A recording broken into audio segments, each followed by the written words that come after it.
একদিকে মোস্তাফিজ, অন্যদিকে শরীফুল ইসলাম এবং নাহিদ রানা। পাকিস্তান সুপার লিগে আজ লড়াই হয় তিন টাইগার পেসারের মাঝে। প্রথমে বল হাতে জোড়া উইকেট নিয়ে পেশোয়ার জালমির ব্যাটারদের নাজেহাল করে তোলেন দাফিজ।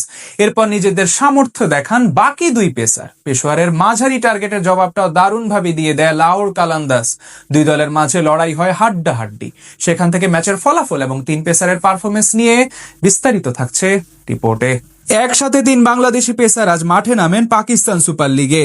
দিনের প্রথম ম্যাচে করাচি ন্যাশনাল স্টেডিয়ামে আজ টস জিতে আগে বল করতে নামে মুস্তাফিজদের লাহোর কালান্দাস। সেখানে প্রথমে বল হাতে নিজের ভেলকি দেখান দাফিজ, যদিও তার বলে দুটি ক্যাচ মিস করেন সতীর্থরা। অন্যদিকে আগের ম্যাচে দারুণ জয় পাওয়া পেশোয়ার জালমি আজ শুরুতেই বিপদে পড়ে শাহিন আফ্রিদির বোলিং তোপে। ইনিংসের দ্বিতীয়বারে অবশ্য ধুনিত ওয়ালালাগের উপর চড়াও হন মোহাম্মদ হারিস। দুটি 4 এবং 1 ছক্কা হাঁকিয়ে আনেন 17 রান। তবে পরের ওভারে শাহিন আফ্রিদির ফুলার লেন্থের ডেলিভারি এক ক্রস ব্যাটে খেলতে গিয়ে সোজা মিড অফে ওসামা মিরের হাতে ক্যাচ দিয়ে বিদায় নেন এই ব্যাটার। এরপর অবশ্য বাবর আজম এবং কুশাল মেন্ডিসের ব্যাটে চড়ে বেশ ভালোভাবে আগাতে থাকে শরীফুল ইসলামদের পেশোয়ার জালমি। ইনিংসের পঞ্চম ওভারে আক্রমণে আসেন মুস্তাফিজুর রহমান। সেই ওভারে কোনো বাউন্ডারি হজম না করে দিয়ে যান কেবল 4 রান। পাওয়ার প্লেতে পেশোয়ারের স্কোর বোর্ডে জমা পড়ে 1 উইকেটের বিনিময়ে 49 রান। সপ্তম ওভারে আবারও বল করতে আসেন মুস্তাফিজ। এবার দারুণ নৈপুণ্য দেখান বাম হাতে এই পেসার। মাত্র 5 রান দিয়ে যান তিনি, যদিও ততক্ষণে নিজেদের মাঝে বেশ ভালো পার্টনারশিপ গড়ে তোলেন বাবর আজম এবং কুশাল মেন্ডিস। 14তম ওভারে পিএসএল ক্যারিয়ারে 4000 রানের মাইল স্পর্শ করেন বাবর। একই ওভারে ছক্কা মেরে ব্যক্তিগত অর্ধশতক পূরণ করেন আগের ম্যাচে সেঞ্চুরিয়ান কুশাল মেন্ডিস। মাঝে এক ওভারে 15 রান দিয়ে যান মুস্তাফিজ, যদিও সেখানে তার বলে একটি ক্যাচ মিস করেন আফ্রিদি।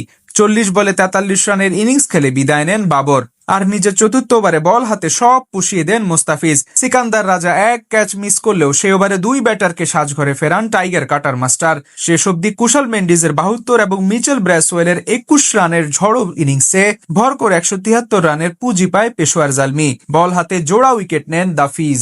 জবাব দিতে নেমে পারভেজ হোসেন ইমনবিহীন লাহোরের টপ অর্ডার আজকেও ছিল বেশ ছন্ন ছাড়া। ইনিংসের দ্বিতীয় ওভারে বল করতে এসে দলকে ব্রেক থ্রু এনে দেন টাইগার পেসার শরীফুল ইসলাম। তার অফ স্টাম্পের বাইরে এক ক্রস ডেলিভারি উড়িয়ে মারতে গিয়ে মিড অন ফিল্ডারের হাতে ক্যাচ দিয়ে বিদায় নেন ওপেনার মোহাম্মদ নাইম। সেই ওভারে ওই উইকেটের সাথে মাত্র 6 রান দিয়ে যান শরীফুল। সেই ধাক্কা সামলে অবশ্য দারুণ ব্যাট চালাতে থাকেন ফকর জামান এবং আব্দুল্লাহ শফিক। পাওয়ার প্লেতে ধীরে ধীরে আগ্রাসী হতে থাকেন এই দুইজন। চতুর্থ ওভারে শরীফুলকে জোড়া বাউন্ডারি হাঁকান শফিক। তবে তাদের পার্টনারশিপ বেশি দূর যেতে দেননি আরেক বাংলাদেশি পেসার নাহিদ রানা। আগের ম্যাচের মতো আজকেও বল হাতে অসাধারণ ছিলেন তিনি। পঞ্চম ওভারে আক্রমণে এসে আব্দুল্লাহকে বোকা বানিয়ে 21 রানে প্যাভিলিয়নে ফিরিয়ে দলকে দ্বিতীয় সাফল্য এনে দেন নাহিদ। পাওয়ার প্লেতে 43 রান তোলে লাহোর কালান্দাস। এদিকে দারুণ খেলতে থাকা ফকর জামানকে আউট করেন মিচেল ব্র্যাসওয়েল। তার কাছ থেকে আসে 19 বলে 21 রান। এরপরেই যেন উইকেট পড়ার মিছিল তৈরি হয় ফ্র্যাঞ্চাইজিটির মাঝে। একে একে ব্যর্থ হয়ে ফেরত যান হাসিবুল্লাহ খান এবং আসিফ আলী। সিকান্দার রাজা করেন 13 বলে 14 রান। শেষ পর্যন্ত আর তেমন ভাবে প্রতিরোধ গড়ে তুলতে পারেনি লাহোর ফ্র্যাঞ্চাইজি, অর্থাৎ জয় তুলে নেয় পেশোয়ার জালমি।